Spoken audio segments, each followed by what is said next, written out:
Let's go down to the Urban Homestead, Pasadena by the freeway. Right down there on the Urban Homestead, Jules and his family are working away. Come on down to the farm in the city, back to the future, back to the plan. Right down there on the Urban Homestead, loving the life back into the land. Oh, oh, oh, help the garden grow. Singing, oh, oh, oh, we've got to help the garden grow. Welcome to the Urban Homestead Radio. We are your hosts, Anais, Justin, Jordanne.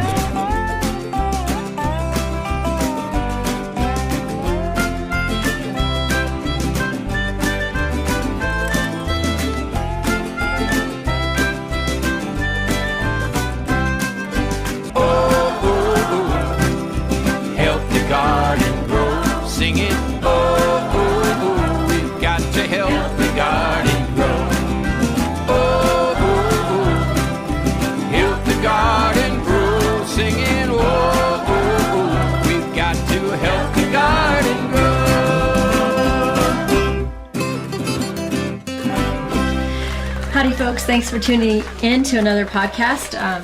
We're back inside because it's another gray May day. Freezing for California people. Cold. I have socks on. It's actually not that cold, we're just California. I have a beanie on and I have a scarf. I don't know. The frostbite yet? Yeah, no. I know, we're spoiled. But yeah, it's been quite chilly. There's a lot of moisture in the air, which is great because it keeps everything, the garden, nice and moist and don't have to water so much. But then it's going to pop up, they said, to 90 this weekend. So talk about weather whip-lash. So that's kind of crazy. And then today we wrapped up another day with the French. By PBS station. Mm-hmm. So they're on their second day of 3 days filming here. So that was. And Neil came by. And O'Neill's our private chef that we've been doing business with for about 12 years. Mm-hmm. And so what O'Neill Shabazz. Yeah. O'Neill Shabazz. So they were talking about all the different stuff we grow that's unusual. He made a comment about all the stuff growing, you know, the purple goosefoot that was growing all over the place. They just grow like that. That, you know, was interesting. They're volunteers. Yeah, because you don't see, he's like, what's that? Because it's growing in between everything. So, and then he commented how the close-ups on the cameras and stuff. They get very close up. Very close up. Enough for him to say that he should have gotten a manicure. Yeah, really close. Yeah, it's like right into you hold the plant and you're like, we had your palm of hands. He had the mustard. We had a mustard that was, he was trying that, the sorrel. So he got sorrel, flowers, green onions, duck eggs, and salad mix. Yeah, and spinach. There's some frittata for them, I believe. Yeah. So and then we made jam. And then this weekend we wrapped up 2 more podcast episodes for a total of 11. So we're excited that it's rolling right along. And we have some upcoming guests that we're excited to have pretty soon. And then tomorrow, you'll start tonight. Tomorrow is Farm Box Day. So how's that going with all our customers? We have a new CSA wear. And CSA software, but still about 2 dozen a week. But I'm a little behind because of the filming. So, and they also have the Country Club. They finished their order. And then we got an order for 18 pounds of nasturtium leaves. Not nasturtium flowers. I said, excuse me? I said, 18 pounds? 18 pounds. I don't think they weigh anything. How big is that? Are you going to deliver it in a trash bag? I don't know. That's what I said. Who wants this? Exploring Foods, yeah. Like actual leaves. Yeah, he was like, we need 72 times 4 ounces for a total of 18 pounds of nasturtium leaves. When? Friday. So that's going to be interesting because we grow in the nasturtiums for the flower. And here we're selling more leaves than flower. I think that might have to be in a trash bag. Yeah, probably. No, I think... Are they wanted in clamshells? No, you probably can put it in a salad bag. You have salad bags. You probably like 18 salad bags. 18 salad bags of...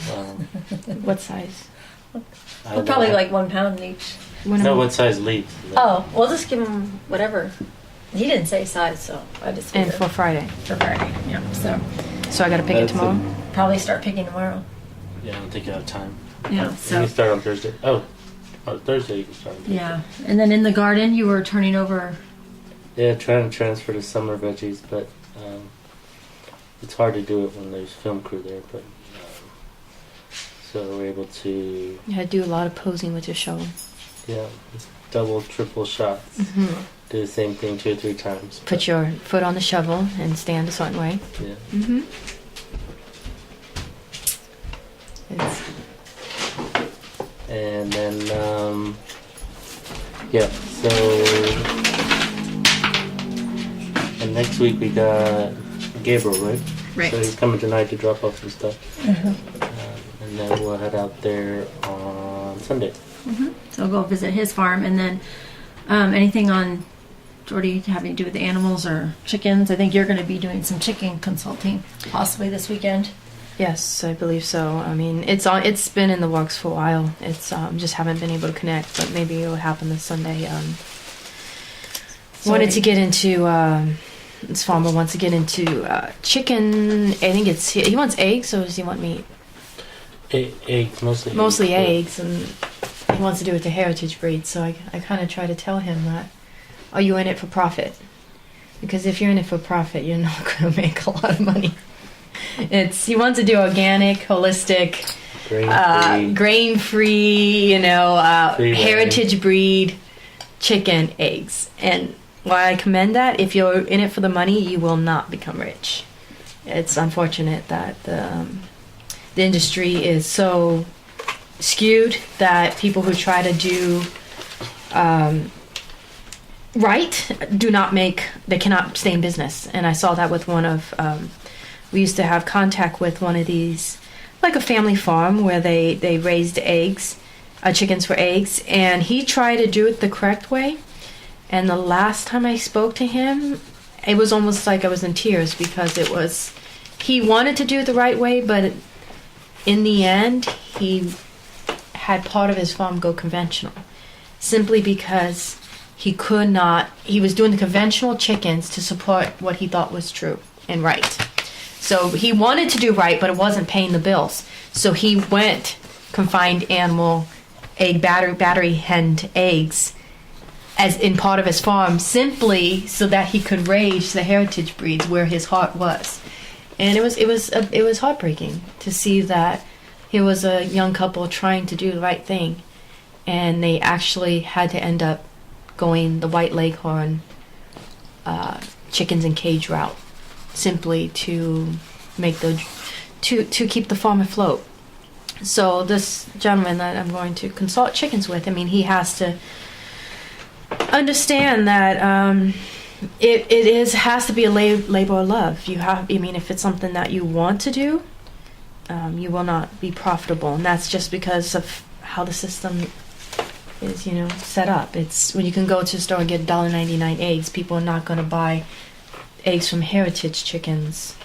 Even we sell eggs pretty well, but we do know they're probably not cost effective. I mean, if you actually broke it down monetarily, we are not making money off the chickens. We love them, but it's not a profit. It's not a money making endeavor. By the time you count the organic feed, the time you put in it, the equipment, the lifespan.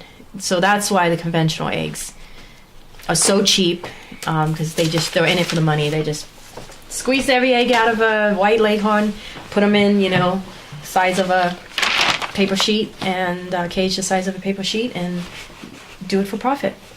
So hopefully he will understand that. He's got 30 acres, and then he wants to get cattle and buffalo, I thought too. Buffalo or cattle, heritage cattle or heritage. Buffalo or bison? Oh, bison. He wants bison and Highland cows. That's what I heard. Which I'll be right over with the Highland cows. Jordy's moving. I'll be kissing the Highland cows on the nose. She's got her bags packed and moving. So I said you got your bags packed and you're moving because you're Highland cows. Highland cows. I do love Highland cows. Well, speaking of that means like what? So in terms of, raise a good question about, and we've always had this discussion with Dad. And when you make money this way, and ourselves compromise. So compromises. What? So yeah, because here's the thing: when we compromise, we have our old-fashioned ways, and then yet we're like high tech too. So it's because we have now CSA software, which is helpful to do before Dad died, we had basically one cell phone that we take out. You know, if somebody left and went out, Dad or somebody went out, they would use a cell phone now. Because we have 3 cell phones. So, just to keep in touch with everybody, keep a track of everything that's going on. Well, with the lack of people, you do have to turn to technology to fill in the but gaps. I don't like it. I just don't like it. It's good in keeping in touch and keeping everybody where everybody is at what time, where everybody's going, but still, I think it's handicapping a lot of things.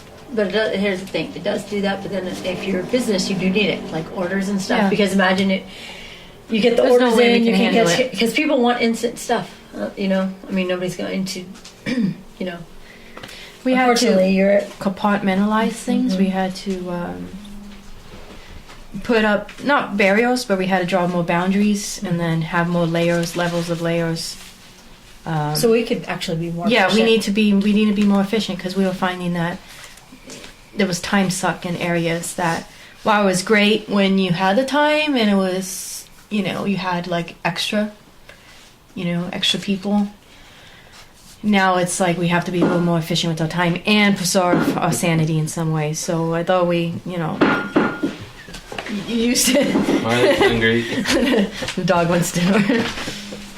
I thought we used to be, you know, somebody would call and I would spend quite a lot of time on the phone, you know, answering the questions. It became a little bit time consuming, so we had to do a little bit more different levels, and part of that was giving, you know, cell phones and then having the main number more of for business, and then separate business and private life. And yeah, then the CSA software is new just this year, because we used to do it by, not hand, but we'd print up the emails and then, Well, you still got to print them up, but the But- calculations on the math. yeah, and now who- it's pre-calculated. subscribers and automatic payment and automatic billing.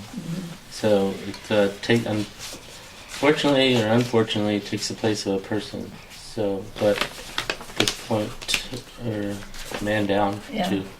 So we had to do sort of. We wanted to do it before, but we're sort of forced to do it after Dad died. So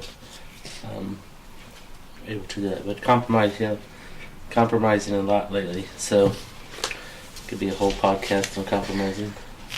Well, I mean, it comes down to like the gentleman with, I don't know if I would ever, you know, feel comfortable enough to actually compromise when it comes to, you know, the health and the welfare of an animal. I mean, he loved what he did, so to keep it afloat, he had to go conventional, and that was, like I said, that impacted me, and I wondered if I would ever get to that point, and I hope that I don't. So like with the film crew today, they thought it was really well, it was actually yesterday. They spent time with me and with the animals, and they thought it was funny when I said that sometimes there's been times when we just do not provide the eggs, and they said that people aren't used to that. I said, yeah, I mean, I've been actually told get more chickens or make them lay, and I'm like, I'm not a factory farm. I will not, you know, compromise the health and welfare of something living. So like, okay, Well, yeah, also cell space, phones and limited stuff. by It's space, but- yeah, but I mean, I said technically yes, I could put more chickens back there, but what good would that do their health or, you know, sanity? But No, it is, the technology sometimes is here on a podcast. It's technology. You know, I think what also we're saying is we're just so used to the 24/7 that if you said no, we don't have, or no, we're out. I don't think the modern person is used to saying, you know, Well, they or can't get being to understand. told We did the seasonal know stories. Mhm. What's in season? what's in season. They don't comprehend because they're so disconnected. They have no comprehension of, you know, no, sorry, we're out. Oh, but you know, everybody else has it. No, but we're out. Yeah, and I had, fortunately we had some rainfall, but when I was watering, one of the camera guys, the crew said that his family or his family owns a vineyard, and they're not allowed to water, to irrigate. Well, In France? Yeah. So I know something with the, I believe it's something with the watering, like water down the grapes. so they need natural water, and so he pointed that out. We tried to, for a couple months there, when I wasn't watering at all. It rained every week, so we tried to go with it. But from now on, I'll probably have to be watering everything, hand watering, which is, I like it, but still a lot of watering. It does come down to what, sort of what's in your heart. I mean, I do prefer face-to-face interaction rather than on the phone, but sometimes because we live in Los Angeles and distance and just the way everyone's schedules are, it's some interaction is better than none. But as my best friend complains, I rarely pick up the phone call. And it's like, yeah, I'm not big on phones. I still to this day I'd rather you come over, but between our schedules and life, it's good to pick up the phone and at least make that connection. So, keep touch via text. Yeah, and then there, because I said, so technology, we still have that battle between, old-fashioned or old ways with the modern lifestyle. We are modern people, so. It's what's in your heart, what you feel like. And I think we do. There's been times I at least do is kind of leave technology. Just if you can walk away from it. On Saturday. Yeah. We try to not be plugged in on Saturdays, but Saturdays it's like time off. It's our Sabbath, so we figure, but it says 6 days you shall labor, and on this one of the seventh day. Sometimes. Well, I try not to do only if it's a friend. If it's friends, I do consider that. But there's been times where, I can leave technology and not have I'm out of touch. Mm-hmm. It's sometimes to the point where my friends get mad. You haven't texted in 2 days back. I'm like, all right, I know. I just left my phone there, and I know some people they just cannot, and I know we can. So that as long as you have that part of yourself that knows you can, then you have to hang on to it, I think. Yeah, so knowing that, just sometimes when the week gets all crazy, just to know that, on Saturday, we're just going to, we just put aside the work, the business, the making money, and just step away for that. Time at a time. Yeah, because it does help, and it does, just recharge you for the week ahead, because sometimes it's just like, it's Saturday. Selfish big reasons. sigh of relief, huh? Selfish reasons or religious reasons? Both, but we go, well, if we're up to, we go walking, hiking. That was one of our favorite pastimes, is we grew up in the mountains. hiking every Saturday. Taking hiking trips, going walking, or going to the Arboretum, going to Descanso, going to a museum. It's generally time with friends. Yeah. It's and every day there's business or things to be done here at the homestead. It's like 24/7. But Saturday, it's kind of like a friend, or go with a friend. You can actually pay full attention to that friend rather than be distracted by. But at some time we've been compromised too on Saturday. You sort of get not forced into it, but other people interrupt our regularly scheduled programming.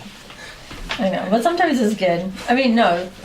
It's sometimes you get into a rut, and then you have to get out of the rut sometimes. Like compromise, you can go as far on everything, and it's been bothering me for a while, but probably another episode we can talk about other issues that we're dealing with. What are we dealing with? After that. Any bugs or pests we're doing so far so good? No, garden looks great. You put, I saw you putting some fertilizer. What was that? Oh yeah, just time of year we put in, when we turn over, was able to get some rock dust, put it in when we turn over the beans. Basically has minerals that is missing from most soils, and it's been a couple years since we've done it. So it doesn't necessarily need to be done every year, but every couple of years we bring in some rock dust that help recharge the soil. So what is rock dust? It's basically ground up rocks. It has a lot of minerals. Really? So there's several different. But why does it? They say what's so special about it? Well, I mean, they were asking O'Neill's, can you taste the difference on the salad? And people can, and it doesn't taste like, it does taste differently, and I think it has part to do with the soil and how we treat it. Yeah, so speaking of that, so the story goes, because of the soil, there was a gentleman about 10 years ago, came to one of our dad's presentations at Smith & Hawk, and he says, I have a garden, I grow my lettuce, and he was coming to our Saturday socials when we had once a month, and he's had because we would put out salad. He said, I had your lettuce at the Saturday socials, and I have my lettuce in the garden, and it doesn't taste the same. And so Dad's response was the soil. The soil is sweet because of the soil. We've been composting, mulching, and so it's been 30 years so of composting things. So if you just started, it's not, and anything you buy at most soil or potting soil you buy at the store has very little, if any, nutritional value for the plants. Yeah. And the rock dust is usually the fertilizers measured by NPK, and rock dust doesn't have that. It has the more mineral stuff on it. So it's the stuff, trace minerals, helps things. But you don't necessarily have to do it every year. It's just a supplemental thing. And there's many different kinds to choose from, and you can get carried away too.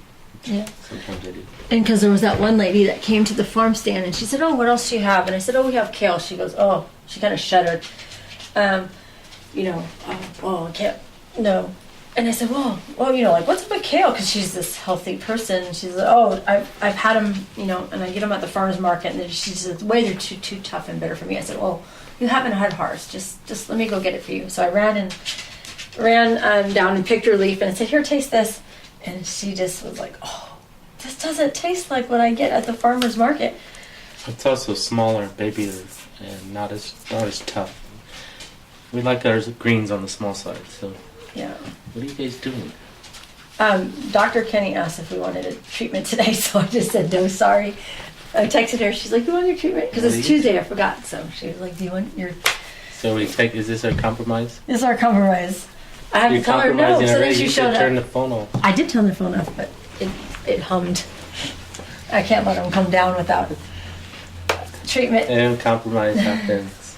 Speaking of Dr. Kenny, she's we'll maybe have her. I'm a farm stand customer. She's a customer. Yeah, she's really tech. She runs the wellness center up in Altadena. Maybe we'll get her on the show some point. Yeah, she's all about the overall health of people and things like that.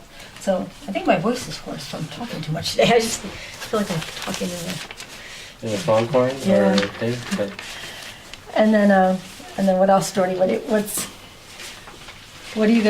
to do? You said you want to read up. this or not? You want to read some of this stuff, or we've got a really nice letter. We're still going through all the letters that we got from people we got all from all over the world.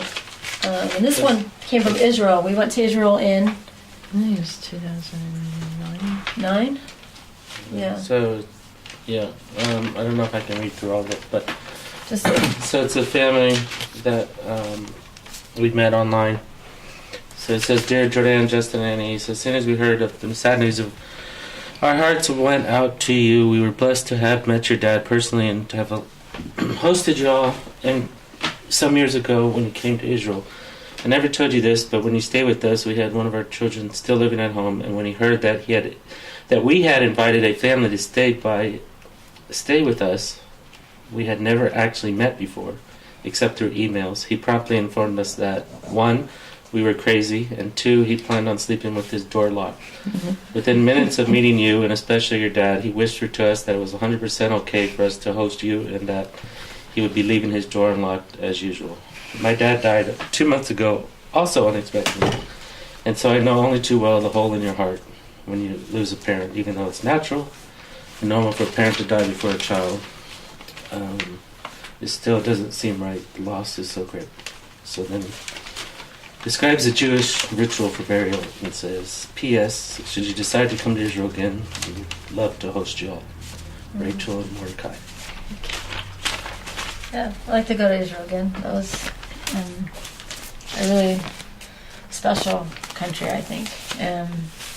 A highlight. I don't know if it was highlight because I was having a hard time, but waking up at 4 a.m. to climb climb Masada. Well, a friend of ours, Anais, booked us a night in Getty, which is basically a kibbutz outside the Dead Sea. It's right on the Dead Sea. Right on the Dead Sea, and the Masada's history in Israel, and it was really weird because I guess it showed up at dark.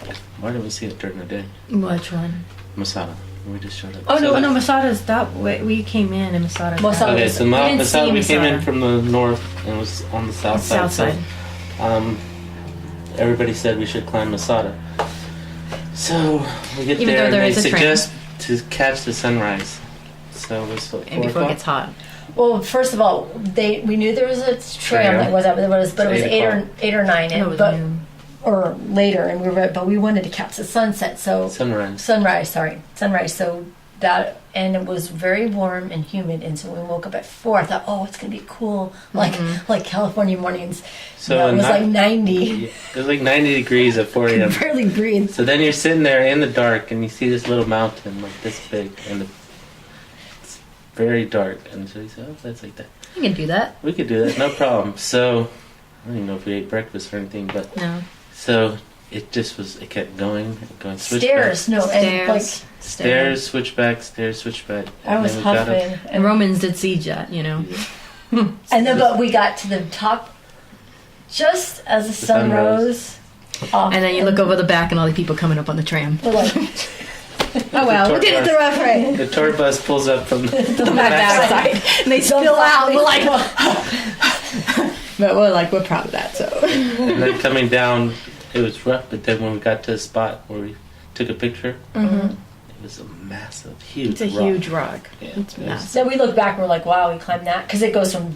Well, Dead Sea is like lowest place on Earth. Below sea level. And so for that day, it was kind of funny because we joke because that night we flew out of Tel Aviv. We flew out, so we went from the lowest place on to Earth to 24,000 feet in the Yeah, air. that messed us up a little bit. Yeah, I think our brain didn't do too well for that, or blood pressure. And then I think we arrived home and we had a award ceremony at Pasadena. Yeah, that So night. it's like we're home and then went to a award ceremony in Pasadena and we're like dragging our butt. I think we didn't know sometimes it's good not knowing what you're getting into, because if we know how hard it was, we probably might have not done it. Yeah, it was worth every moment. Yeah, I had a hard time. You see it's history. Where the Romans built the ramp to try to siege it. And our bathing suits still smell like the Dead Sea. Yeah, to this day, I cannot wear that bathing suit. It smells like the Dead Sea, no matter how many times I wash it. It's the Dead Sea. It's just like that salt. And our backpacks, because we travel with backpacks. I mean, I might have to put, I don't do Febreze, but they might have to, 10 years later, they still have when I used it when we went to Joshua Tree, I'm like, it smells like the Dead Sea in here. It's going to stink off all my clothes. It's stained everything. But that's fun. We floated. Yeah. Justin didn't float though, right? I floated. I can't float. I can't float in water. Yeah. Because you try. Justin cannot float. Like a rock.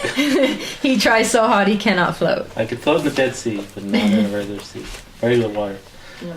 It's not about body mass. I don't know. I hope maybe we'll visit him again. So. That is a wonderful place, though. I mean, you definitely felt the healing powers of the minerals there. I mean, I did. There was a huge difference. Mm-hmm. The sulfur springs, the mud. I mean, you could just feel it, and you're just like, you had to fly back out here just to we're talking get all that again. And the food. Yeah. But they also the food spread. Yeah, they also have. Gorgeous. They also sell. Speaking of rock dust, they also sell salt. For your soil. Salt for your soil. It's from Israel? No, just from. No, remember Justin would buy salts? Oh, right. It's a company that does like rock solids, sea solids, and it basically be salt. Too much salt will kill your plants, but just enough salt has some minerals. So, just like the Dead Sea we're talking about, the revitalized skin, hair, a little bit of salt. The Jordan special washes salt. her hair with salt. Yeah, not the iodized stuff from Morton. And you can brush your teeth with salt. Yes, rock salt. Yeah, there's something different about Himalayan Dead Sea pink salt. There's all this other stuff, but there's actually salt for your garden, which is another form of rock dust. There'll be another podcast, but some people mention the old photographs that they thought I have dyed my hair. in the last couple of years. Yeah, you can do that in your ladies only one. Yeah. And so they think they're like, well, you dyed your hair. I was like, no, I didn't dye my hair. And you think I have time to dye my hair? So generally, because of some scalp issues we're going to talk about in a later podcast about natural beauty and health, I found out that it was controlling a lot of the grease I had in my hair when it was a Dead Sea, and I didn't wash my hair for 2 days after, and I didn't have greasy hair. And so after that, I was like, there must be something to it. So I started washing my hair with, a little bit of Dead Sea salt on a regular basis, and gradually lightened my hair. Oh, and then took the grease out. And my mom says that's the color you were born with. So you see all the old photos, I have dark hair, and now I have light hair. And it's, well, no, you had light hair, then you had dark hair. Baby, I had light hair, and then I went dark, and now I'm back to light again. And I wash my hair every once in a while with Dead Sea salt just to clear it up. Yeah, we like salt to brush our teeth, salt to gargle. So it's a lot of minerals in it. Yeah, and we're lacking in minerals. That's one of the things I try to get, back into routine. Like I said, sliding backwards because the last couple months sliding backwards, but then trying to go forward. Okay, take care of yourself, take care of your health. We have our stuff like we have the collagen from. And then we have making the minerals in our food, like a smoothie. Yeah, Try to they do that in the also morning. reminds me that somewhere there was a study that they measured either a bushel of oats. Was it bushel of oats? Mm-hmm. A bushel of oats weighed 50 years ago. 50 or 100 years ago weighed more than a fifth bushel of oats today. They say it's a depletion of the soil. Because there's nothing in the soil. It's oats, but there's no minerals. The weight is different. So you say, well, oats are oats. It's a bushel. It's still a bushel. And we're eating the same. You're eating food. I'm eating vegetables. Yeah. So they say basically, if it's not in the soil, it's not in the fruit or veggies. So that was one thing that got us started on rock dust and minerals. The minerals, and then when you research that, the weight changed, the content changed, and things. So. Yeah, what did Dad say? He did when he did his PowerPoint.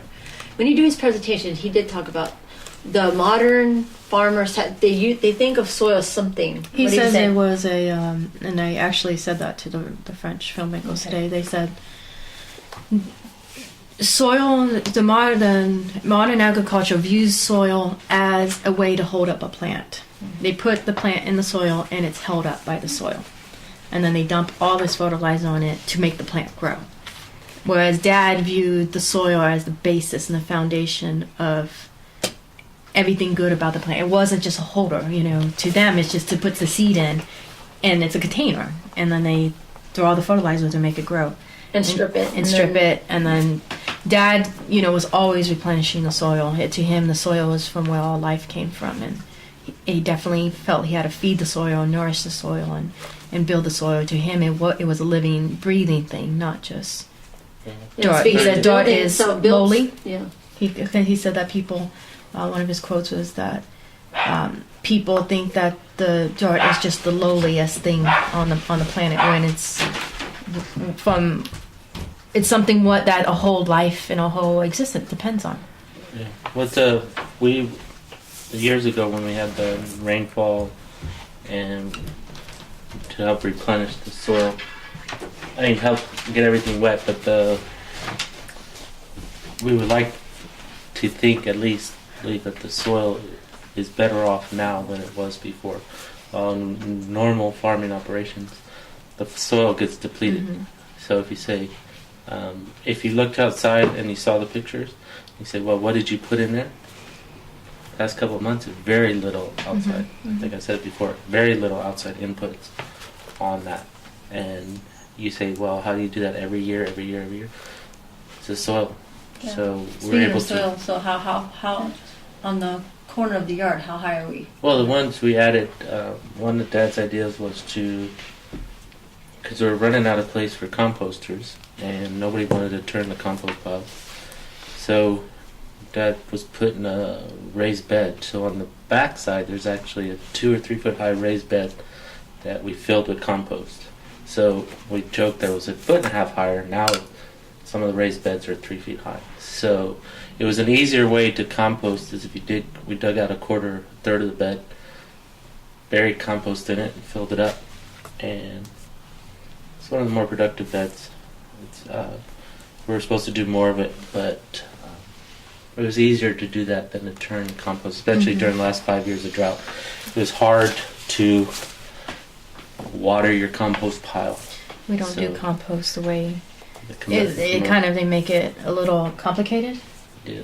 It's Yeah, we simplify it a little bit. Just dig a hole and bury it, and it'll decompose. So that was one idea that Dad had. So he had like 6 or 8 2x4s on a raised bed and made it a compost pile. Yeah, he put because that was one of the beds I got stuck. It was the driest one because it was in the corner. And then so you raised the timber on the thing, and then you actually built like a trapdoor top because you didn't want flies or stuff, and so then we would dump the compost in there. Or clear plastic to heat it up. So it did work. I mean, it was a little. Well, a year, not for the whole bed. I think it was probably two, one. right? It's 3 times, so you divide it into because thirds. it was 8. It was 8 feet. So the one section that was filled up, and then we move it over to the next section like that. So that was a simpler way because we had so much compost to do that, to do it in the beds. And now, like I said, there's 1, 2, 3, maybe 4 of them that are at least 3 feet tall. So. And how many raised beds do we have back there? I think it's 50, well, right? It's about 50 if you count the ones on the side Mm-hmm. and the different sizes. So mostly they're 3x8, which is 8-foot lumber and 3 feet, so that we can reach across it easily. There's a couple 2-footers, 2-foot wide, so on the fence line, and then there's a couple 4x8s. And are you going to do that method? Like, are you going to? I have to go back to that thing because it worked for us. It was easier to turn over a whole bed and fill up a whole bed with compost. It's been, like I said, on the to-do list for a while. I have to get back to that. So that was one way. You got some galvanized beds too now. Yeah, so they had How do you like those? They had some ones on sale at Home Depot, but we haven't tried them. I mean, haven't had them for long, but they seem to be lightweight and you can easily move around. They're customizable and stuff, so we'll see how they go. But they look nice, and they should last longer than the wood. The issue with ours raised beds is that they're like 10 or 15 years old, so you can see some of the wood is starting to rot. I think we put citrus oil on it, but it's still going to rot. So that Well, they were cheap pine, so right? cheap pine with citrus oil to what do you call that? To Seal it a bit. seal it, but it's still wood and it's still going to decompose. There's a couple of the beds out there that have fallen apart, so that's on the to-do list. To-do We list. have right behind us. We have 1, 2, 3 clipboards with to-do lists. Everybody has their own. You have a list to do for the list. One thing you know is you're never going to accomplish it all. Yeah, I know. You have to kind of be realistic. There's never going to be a point where you step back and say, it's done. It's just, it is what it is. Well, the raised beds lasted 10 years, Yeah. so I mean, you figure that is. And then even the chicken coops and even the soil blockers and the plastic trays, they wear out. They break. But that's the upkeep. I think we talked about last time. Maintenance. Maintenance and upkeep is. Yeah. Keeping things painted. Things just get old after a while. I mean, 30 years living here, things start to. Oh, it's like, oh, that. The soil's good, but the rest of it's The house is 100 years old. Yeah, it's So 100 years old this year. It's seen a 1917. lot, and you have to take care of these things. You have to take care of yourself. Well, I think we're learning to take care of ourselves now because, like I said, we've had it rough, and then it's like, oh, we can't be of any use to anybody if we're not in, looking after ourselves and taking care of ourselves. So I've been back on the juicing thing again, so getting that on there. And anything else? Yeah, we just gotta get back to basics maybe, but and not overthink it. But Yeah, it's there's definitely paralysis. still by dealing with analysis emotional sometimes. stuff too. Yeah, well, sometimes, speaking of paralysis, sometimes there's so much stuff to do, you're almost paralyzed. It's like you just are just like, oh, I can't figure it out, Too much. I don't know, too much choices, too many things to do. And then when you fall farther behind, then you fall farther behind. So try to do it. We knocked off some things off the to-do list, right? Yeah. And Which is why we're doing this podcast. yes, this is one. Podcast is one of the things we've knocked off. How long have we been talking about podcasts? Like Old time radio show? yeah, an old-time radio show for at least 10 years. I think it's at least 5. Mm-hmm. But I think that's storyboarded one of them, but I think it started with the Hoot, I think so, kind of. Or you had it before the Hoot now? Well, I think no, we had it before the Hoot, and because like I said, we've always had this thing with old-time things, just old-fashioned, old-time, sitting around a radio or listening to something and the music and stories. So we've always had that concept, and we just never got around to doing it. So it's good that we're taking steps to do this. So Yeah, this week I one positive step in the right direction, right? picked up some forward files. direction. Yeah, I picked up some files and all the plans that we had, and some of the things maybe revisited because they were all there. They just never got taken to the final end. We had some short films that were written out, and cookbooks. Cookbooks. Dad actually wrote a script to he wrote a script to a short film, and I came across that this week. And also, Dad had plans to create his own soil line. And Cookbook ideas. Work like not a workbook, but like a garden planner. Yeah, Dad actually has sketches for a garden planner. Cookbooks, So I saw, all that's in boxes, and I, some of it I saw, and I just, it's a little difficult to deal with, but sometimes you think you have to do it. We haven't got through all that stuff yet. I think we just let Dad's stuff. Except I only did pull out some stuff for the memorial was the pictures and stuff, but there's all of the writings and the plans I haven't got down for that. So yeah, so it's been suggested that for like some of the patrons that support this podcast to provide them with a special cookbook recipes. Just the inside scoop of some of the secrets we've developed over many years of cooking, and from having the Belgian genes for looking at a recipe and saying that's not going to work, I got to fix it, and then changing it. And we also had the strawberry bars. There was a story behind that one too. I got tired of making pie crust, I think. No, yeah. The ones with the store-bought strawberries? Oh, yeah, Justin thought I didn't know how to cook. Yeah. There was one time, what was it, for a class? Yeah, I used to bring it to knitting class. No, because it was Betty's birthday. Yeah, she loved these But strawberry bars. her birthday was in winter or fall. Her birthday was in fall. Yeah, so we were short on... We tried to Strawberries. deal with these.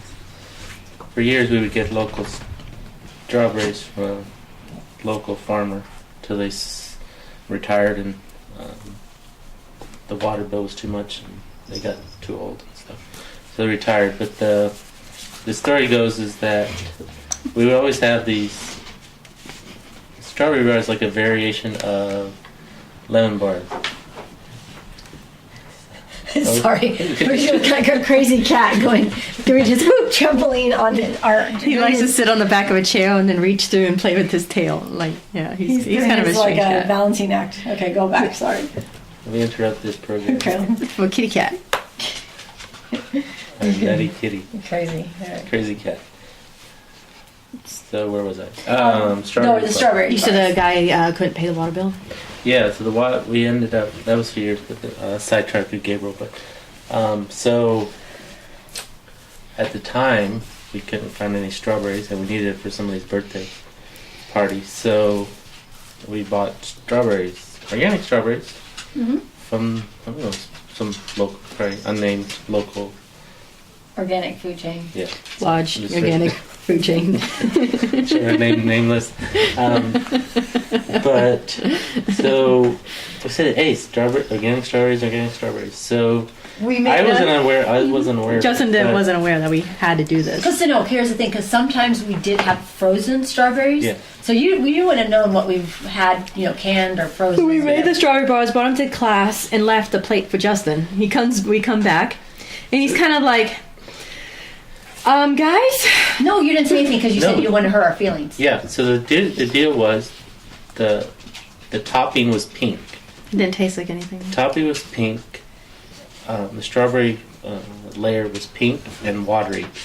And unlike usually where it's bright red and had flavor, so I was like, man, something's wrong with these strawberry bars. I didn't want to tell anybody because I didn't want to hurt the feelings, so I don't know, it was a couple of days, maybe a week, and I said, I said, what happened with the strawberry bars? I said, yeah, those are store-bought strawberries. Oh, sorry, I thought you guys screwed up.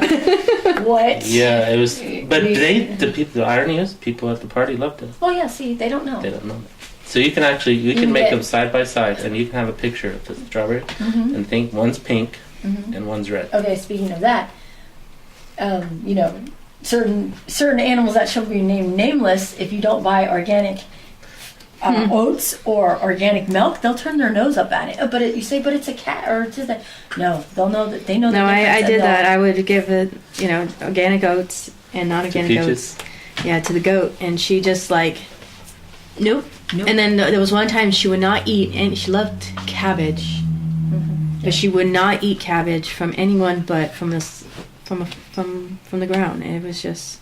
It was bizarre. Yeah, and then like you're supposed to feed your kids and stuff. Yeah, she had a affinity for like a little bit of brown sugar just as a treat.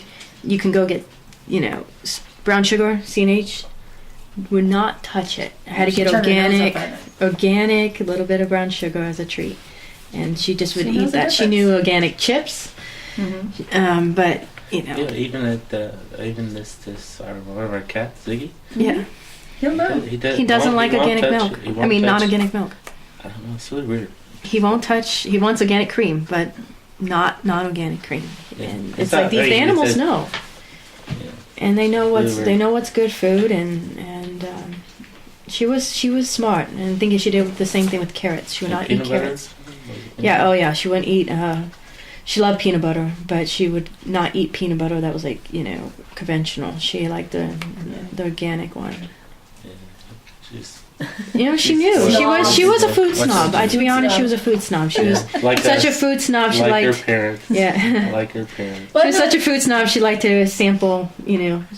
Like one time I found her because they would hit open the kitchen door, and I found her in the kitchen, and she had her head in the cabinet where we had stored. We do baking, so sometimes we had like a little bit of rum and a little bit of like some spirits for like New Orleans style bread pudding.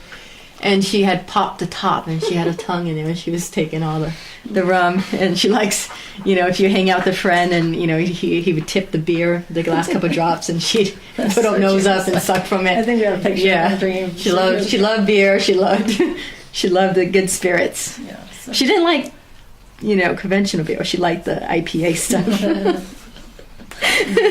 They're spoiled. I know. We had one where it was like, you give her peanut butter, and she'd be.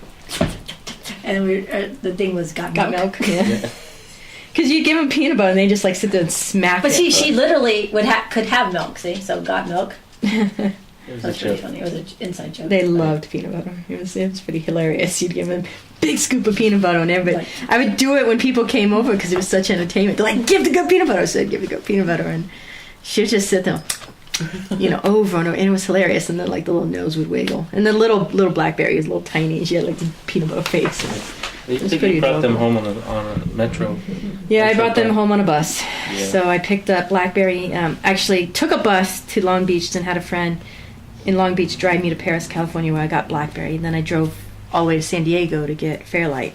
Then drove back to Long Beach and put them in a cat carrier and got on a bus. And got back to Pasadena with a bus, and you could see people trying to look inside there, and every once in a while the goat go meh, and everybody like in the bus we like I'm just like and they're like, is there a cat in there? I'm like so these two little goats about the size of they were like 3 months old. Cat size. They were 3 months old. They were that big. Purebred. Yeah, very high pedigree, and so I remember getting off the. I remember getting off the bus and told them, "You're city goats now." Yeah, right. And that's what I looked at them in the thing and said, "You guys are city goats now." And then, and then, speaking of the patrons, so some ideas besides the behind the scenes stuff, maybe some special photos, some recipes, and possible dinner with the Dervaes. In person or on the radio? I think in person, if they want to, come and have The lucky dinner. winner or non-winner gets to eat dinner with us. Get all the behind-the-scenes secrets. Oh, I still, like I said, I still have the idea of like Win a date with the Dervaes. that was That's not. another podcast. That's another That's podcast. We another did have time. that idea. We would auction Justin off on eBay for a date with Justin. Farmer. Next question. Okay, we won't go there. Next. Next podcast. I think you have your own girly podcast. And I'll have my own. You guys tune into that one because we'll definitely dish on Justin. He won't be here because we're gonna have a girl-only podcast. So all the ladies tune in between the ages of. Put your hands Sorry. up. All the single You ladies. guys must be All the tired. single ladies. Sorry. This is Yeah, from it's been a a whole long day day. of talking. And I did, I had, because it was cold out there and talking, I have a little bit of a tickle in the throat, so What did we do about? I may have tickles in the gargled mead and swallowed it. Is any of your mead rescuable? Savable? Yeah, I've been going through it. It's, what happened with it's just, I haven't been managing it, so now I'm going through 30 gallons of mead and just, okay, what's, what can save and what I can't. It's just not, it's not any top fell fault. off. Yeah, sometimes if you don't watch it, somebody hits the top and it falls off. And it simply was lack of time. There was other things, of course, as in the last couple of months that took my time. And I looked at the meat and said, I just can't handle it. So now it's time to just sort through and just say, okay, what got messed up? Yeah. What got messed up? What, top fell off and wasn't put back on. And, so now I'm trying to get back onto that because you do have to have a steady stream of, fermentation. Because if you want mead, you have to start at least 3 months in advance. Mm-hmm. So if I need alcohol in 3 months, said it could age a little bit more. I definitely knew that, and I told him that. I said the rose wine needed to age. It He needs to said age. his wife was a bit. Yeah, I know. Well, she's. Or whatever. So. Yes, I wasn't going for an award. It had alcohol, which is about all that I shoot for these days. We can discuss taste later. But There's some really dangerous ones. Though. no, I have really good ones. I have to get onto that. I do miss, the bottling it and having that, that perfect bottle of mead where it's just like you opened it up and it's all sparkling and you kind of showed off that this is something you made and you 3 months you have to kind of at least wait 3 months. So it's nice to just foresee that and pop it out in summer maybe. Crazy Sparkling. cat I know, crazy cat. Circles under the. I know, he's doing his gymnastics. He's crazy. And then We talked about him when we found him. we Cactus talked- Patch Cat. yeah, his Yeah. cat's back. He's absolutely He going. wants to be part of the podcast. He is going crazy. I think he's trying to scale the microphone. Yeah. He is the He's craziest cat we've ever had. Yeah. Literally. He's so crazy. I usually we do let our cats outside, but After 1 year old. there was a rule they must come in by 3:00. Like no ands, if, or buts. All the cats, because we actually surprisingly have coyotes and bobcats in the neighborhood. People don't realize that we actually have bobcats have been spotted on Orange Grove. It's just right there. They use the freeway as a No, corridor. and there was one right in front of the house. Yeah, the that's other day. bobcat. Oh, bobcat. Bobcat.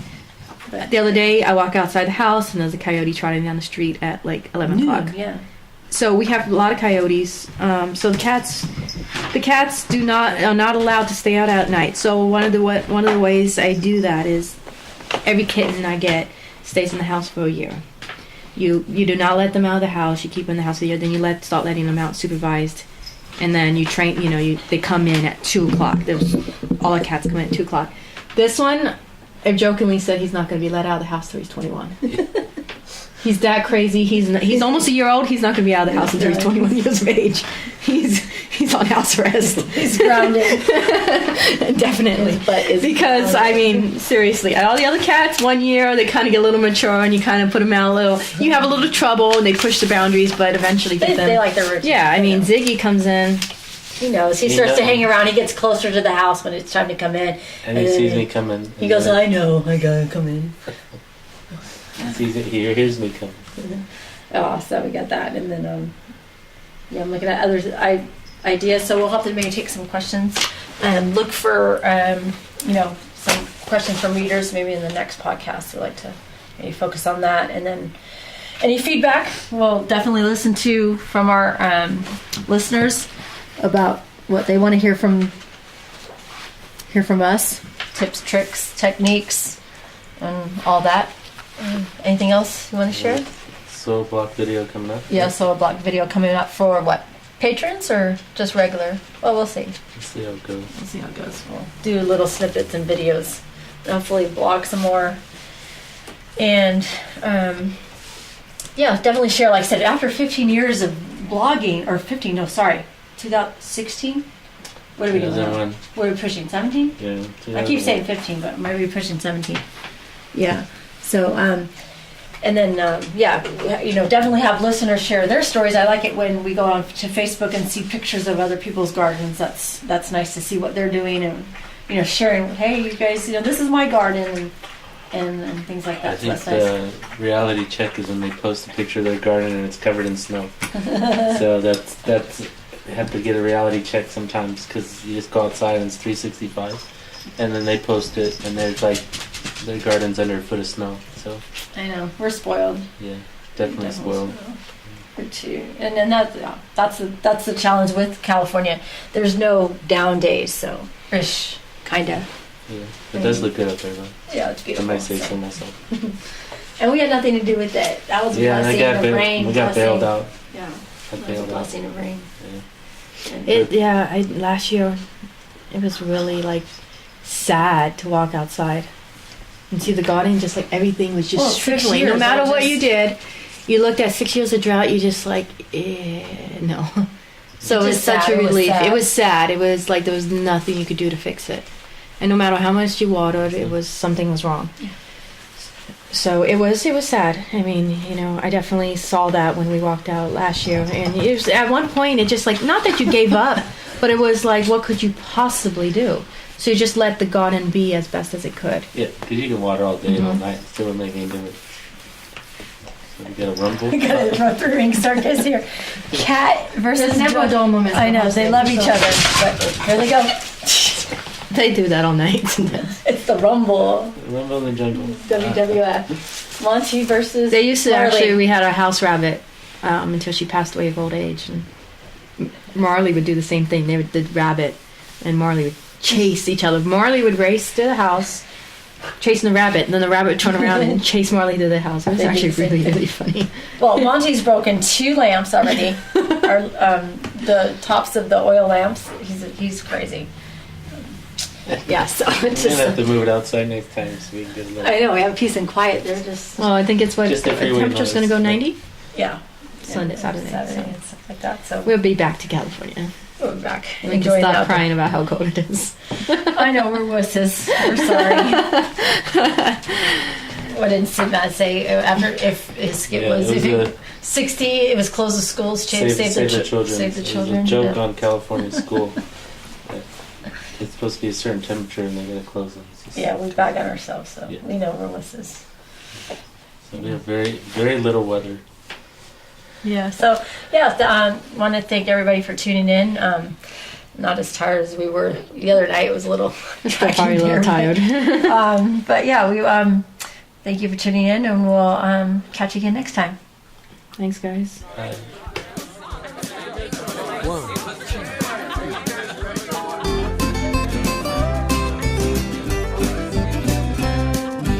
Let's go down to the Urban Homestead, Pasadena by the freeway.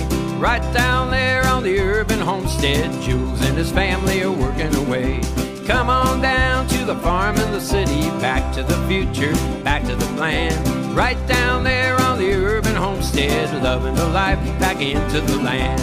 Oh, oh, oh, help the garden grow, singing, oh, oh, oh, we've got to help the garden grow. The Urban Homestead theme song was written and recorded by Tom Fair. Thanks, Tom.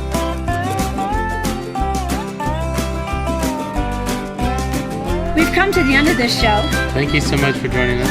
Be sure to tune in again. Until next time, This is Anais. Justin. Jordanne. Keep on growing. Oh,